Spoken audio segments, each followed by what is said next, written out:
A heartbroken cowboy, haunted by the past, makes a desperate pact with an immense widow, marry her for a strong daughter and save his ranch. Their cold deal, however, is about to forge a family he never knew he needed. The ranch was a witness and a keeper of all the joys and sorrows of Cowboy Sam Turner. 3 years ago, he buried his wife, Eliza, on the hill behind the house where they once dreamed of building a porch. Since then, his world had shrunk to the size of that hill. He continued to work, but his movements became mechanical, devoid of their usual strength and purpose. Sam no longer felt the earth beneath his feet, he simply existed upon it. In the house that was once filled with laughter and the smell of pies, dust now reigned, and only an old photograph of Eliza on the mantelpiece reminded him of his past life. The smile on her face seemed like a reproach, reminding Sam that he had lost not just a wife, but his very soul. His despair was not merely emotional, it was physical. He lost several head of cattle due to his carelessness, and the drought destroyed his crops. He tried to get a new loan from the bank, but they refused, calling his ranch unpromising. He sold a few horses that were especially dear to him to postpone the inevitable, but it only helped for a while. The last bill from the bank that he held in his hands was a death sentence. He was given 2 weeks to pay the debt or say goodbye to everything he had. Sam sat on the porch, and at that moment he was overwhelmed not so much by anger at the bank, but by a burning pity for himself for a man who could not preserve the most important thing in his life. At that moment, Cora Crawford rode up to the ranch. Her arrival was like a clap of thunder on a clear day. She was not just tall, she was immense. Her 2-meter height, broad shoulders, commanding demeanor, and face, carved from stone, inspired an involuntary awe. She dismounted with such ease, as if she were not a rider, but the ranch itself, standing on its feet. Her steely gaze expressed neither pity nor romance, but only cold, businesslike determination. She walked silently toward Sam, and he instinctively stepped back. "I know about your problems." Her voice was low and commanding, like the rumble of stones. Sam was stunned. He expected humiliation, but her words caught him off guard. "I have no heirs, and I don't want my ranch to go to strangers. I need a strong child who will continue the business. I've seen you work, Sam. You're strong. I'm strong. Our child will be unbeatable." She took a step forward, and her shadow fell over him.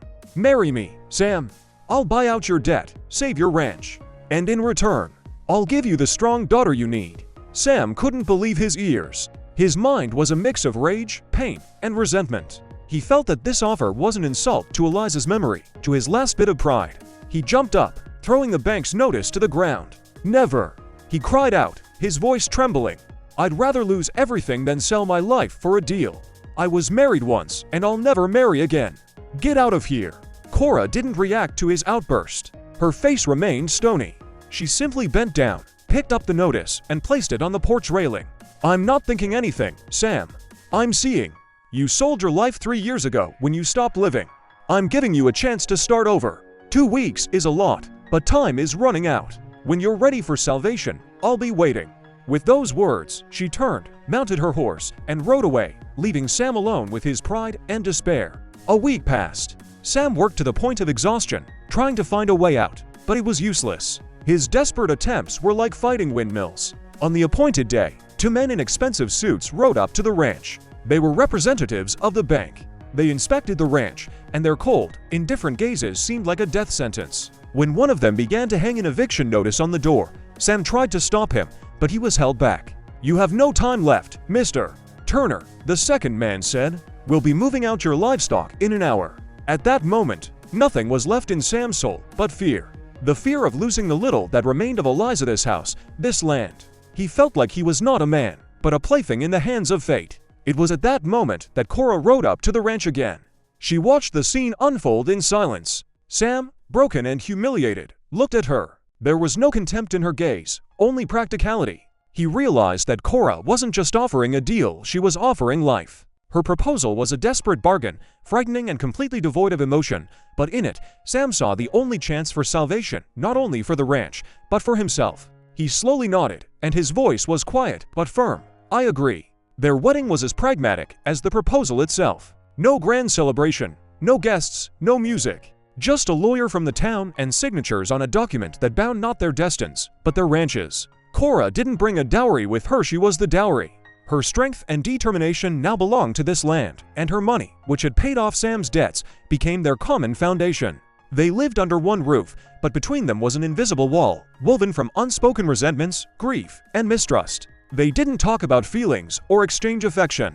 Their communication was limited to short, business-like phrases. The north fence is down. We need to move the cattle. The feed bill is here. Sam, at first, felt like a hired hand in his own home. He worked with double the strength, as if trying to prove that he hadn't received this chance in vain.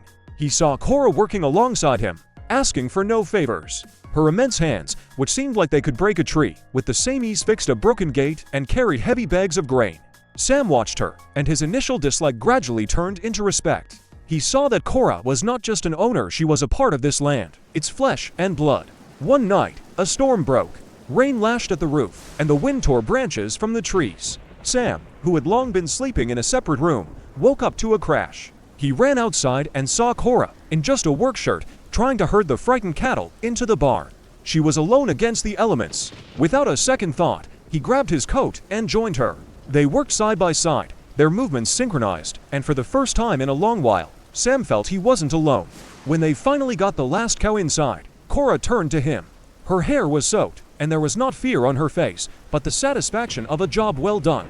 "Thank you," she simply said, and a flicker of something more than just a business relationship appeared in her eyes. From that moment on, the wall between them began to slowly crumble. In the evenings, they would sit on the porch, and now the silence was not awkward, but comfortable. They shared stories about their lives, their losses, and the dreams that never came true. Sam told her about his love for Eliza, and Cora shared her dream of having a family that would be as strong as she was. Their marriage, which began as a deal, was gradually turning into something more, an unexpected bond built on mutual respect and understanding. When Cora announced her pregnancy, a strange silence fell over the ranch. It wasn't a cry of joy, but rather a deep, internal reevaluation. Sam felt lost at first. He was ready for a life with Cora as a partner, as a colleague, but not as the mother of his child. He was afraid of losing someone he loved again. His heart, which had just begun to heal, once again tightened with fear. He became more withdrawn, and Cora, seeing this, didn't pressure him. She simply continued to work, showing with her resilience that there was a future, and it would be a strong one. Cora's pregnancy was easy, and she never stopped working. Sam watched her, and his fear was gradually replaced by admiration. Her immense strength was now not just in her muscles, but in the resilience with which she carried new life. He began to take care of her, bringing her food and making sure she didn't overexert herself. These were small gestures, but they spoke volumes. He started to tend to the ranch with new vigor, as if preparing for something great. He felt that his life was finally gaining purpose, and that purpose was more than just survival. It was the founding of a family. The birth was difficult. Sam, who stayed in the house, listened to Cora's cries, and each of her pains echoed in his heart. He remembered how he once worried about Eliza, and he realized that his heart was once again beating, not just for himself. He felt that Cora was not just a partner, she was a part of his life, and he didn't want to lose her. When the midwife finally came out of the room, Sam, holding his breath, waited for the news. "Congratulations, Sam," she said. "It's a girl. Strong, like her mother." When Sam entered the room, he saw Cora lying in bed, and on her face was not exhaustion, but pride. Beside her lay a small, but very strong baby girl. Sam held her in his arms, and for the first time in a long time, he felt alive again. He looked at his daughter, at her strong, pink cheeks, at her tiny, but already tenacious fingers. He realized that the name Lily, which they had chosen together, was perfect for her. She was strong, like a lily that grows from the earth. From that moment on, their lives changed forever. Cora and Sam were no longer just partners in a deal. They became a father and a mother. Their marriage, made for practical reasons, had finally found meaning, and their hearts a home. Lily grew up under the hot sun of the prairies, and it seemed that she absorbed the strength of the land, just like her mother. In her tiny, but already firm fists was Cora's determination, and in her eyes, when she looked at the world, was Sam's warmth and serenity. Her arrival changed everything. The silence that had once been in the house gave way to a child's laughter, the rustle of small feet, and a new, unfamiliar, but so longed-for sound, the sound of family life. Sam, who had long avoided close connections, suddenly realized that loving his daughter was not like the pain of loss. It was a new, fresh feeling that filled his soul. Cora, in turn, blossomed. She was no longer just the immense widow with the cold gaze. Something soft and tender appeared on her face, something she seemed to reserve only for her daughter. She watched as Sam, whom she had hired as a father, taught Lily to sit in the saddle with surprising gentleness, and then proudly told her how to properly care for the cattle. Sam, who had been broken, was now whole. He no longer remembered Eliza with pain, but with a quiet, bright sadness that had now become a part of his life. He realized that his love for Eliza had not gone away. It had simply made room for a new, different, but no less strong love. As Lily grew, her uniqueness became more and more apparent. At 5 years old, she was already easily managing a pony, and her courage as a rider was a source of pride for Sam. At the same time, she could sit for hours with Cora, studying the account books and the ranch's plans, and her grasp of business matters was as strong as her mother's. She was the perfect embodiment of the strong daughter Cora had spoken of. She was smart, determined, and strong, but in her heart was a kindness she had inherited from Sam. She was the link that turned their strange marriage into a real, loving family. When Lily was 15, the ranch once again faced difficulties. This time it was not the bank, but a competitor, the greedy and influential Henry Keene, who wanted to buy their land to expand his own holdings. He began with small but persistent acts of malice, breaking fences, cutting off their water, and then offered to buy the ranch for a pittance. Cora was ready for a fight. Sam, who had long since forgotten his former indifference, was also ready to fight. But Lily stopped them. "That's not the answer," she said, and her voice sounded as resolute as Cora's. "It will only lead to war. We have another way." She proposed a plan.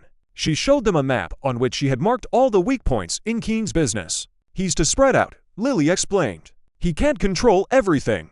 We have to strike at his biggest weakness." Sam, who until then had only seen his daughter as a child, was stunned. Cora, who had always known Lily would be strong, smiled. Lily led them through her plan with a confidence that any businessman would envy. They used cunning, knowledge of the land, and the skills Lily had received from both her parents to outmaneuver Keene. When Keene was finally defeated, he approached Sam.